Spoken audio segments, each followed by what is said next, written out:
चार मित्रों की आत्मा खोज यात्रा। एक शांत गांव में जो एक विशाल जंगल के किनारे बसा था, चार दोस्त रहते थे, क्रोध, शांति, विचार और इच्छा। हर किसी का दुनिया को देखने का अपना अलग तरीका था और हर एक यह मानता था कि उसका तरीका सबसे सही है। क्रोध एक उग्र और जोशीला युवक था।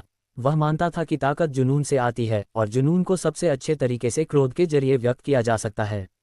जब तुम गुस्से में होते हो तब लोग तुम्हारी बात सुनते हैं, वह हमेशा कहता था। उसके मुट्ठी हमेशा कसी रहती, आवाज़ तेज होती और चेहरा तनाव से भरा होता। दूसरी ओर शांति शांत और सौम्य थी। वह मानती थी कि शांति और स्वीकृति में शक्ति है। वह कहती, क्रोध केवल जलाता है लेकिन शांति हमेशा राहत देती है। उसकी उपस्थिति किसी भी व्यक्ति के लिए सुकून देने वाली थी और उसकी कोमल मुस्कान सबसे बड़े तूफान को शांत कर सकती थी। विचार एक गहन विचारशील व्यक्ति था। वह बिना सोचे समझे किसी भी कार्य को करने में विश्वास नहीं करता था। किसी भी कार्रवाई से पहले सोचना जरूरी है। सिर्फ सही सोचा हुआ फैसला ही सफलता की ओर ले जाता है, वह हमेशा कहता। वह घंटों तक बैठकर समस्याओं पर विचार करता और समाधान ढूंढता। इच्छा ऊर्जा से भरी हुई थी। वह मानती थी कि किसी भी महान कार्य की प्राप्ति तब तक संभव नहीं जब तक उसके लिए दिल से चाहत न हो। सपने पूरे करने की शक्ति हमारी इच्छा में होती है, वह कहती। उसकी आंखों में चमक और जोश होता। एक दिन एक ज्ञानी साधु गांव में आए और उन्होंने बताया कि जंगल के गहरे हिस्से में एक छिपा हुआ खजाना है। केवल वे जो वास्तव में बुद्धिमान हैं इस खजाने को पा सकते हैं, उन्होंने कहा। चारों दोस्त अपनी बुद्धिमानी और ताकत को साबित करने के लिए इस यात्रा पर निकल पड़े। चुनौती एक, उफनती नदी। सबसे पहले उन्हें एक चौड़ी और तेज बहने वाली नदी मिली जिसके पार जाने का कोई पुल नहीं था। क्रोध इस स्थिति से नाराज होकर तैरकर पार करने की बात करने लगा। मैं अपनी ताकत से धारा को मात दे सकता हूँ, उसने जोर से कहा। शांति आगे आए और बोली, इंतजार करो, जल्दबाजी में कूदने से केवल डूबने का खतरा है। नदी धीरे धीरे शांत हो जाएगी। उन्होंने इंतजार किया लेकिन नदी शांत नहीं हुई। विचार ध्यान से पानी की धारा को देखने लगा। थोड़ी देर बाद उसने कहा, नीचे एक मोड़ है जहां धारा कमजोर है, वहां से हम सुरक्षित रूप से पार कर सकते हैं। उसकी सलाह मानकर वे आसानी से नदी पार कर गए। चुनौती 2, घना जंगल। अगली चुनौती एक घना और अंधकार में जंगल था। डर उनके दिलों में प्रवेश करने लगा और इच्छा आगे बढ़ने की जल्दी में थी।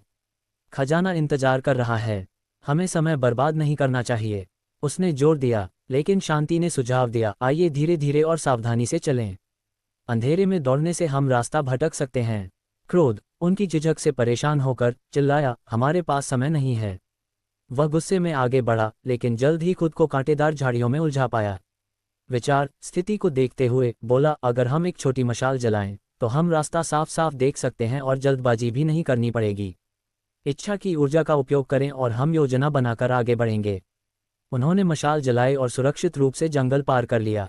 चुनौती 3, संदेह का पर्वत। आखिरकार वे एक ऊंचे पर्वत के पास पहुंचे। खजाना पर्वत की चोटी पर था लेकिन रास्ता खतरनाक और फिसलन भरा था। क्रोध बिना सोचे समझे चोटी तक चढ़ने की कोशिश करने लगा, ये सोचकर कि उसकी ताकत उसे ऊपर तक ले जाएगी, लेकिन वह हर बार गिरकर वापस नीचे आ जाता। शांति ने सुझाव दिया कि वे आराम करें और छोटे छोटे कदम उठाएं, लेकिन इच्छा बेसब्र थी। हमारे पास आराम करने का समय नहीं है, हमें अभी आगे बढ़ना चाहिए। उसने जल्दबाजी में चढ़ाई करने की कोशिश की लेकिन आधे रास्ते में थक गई।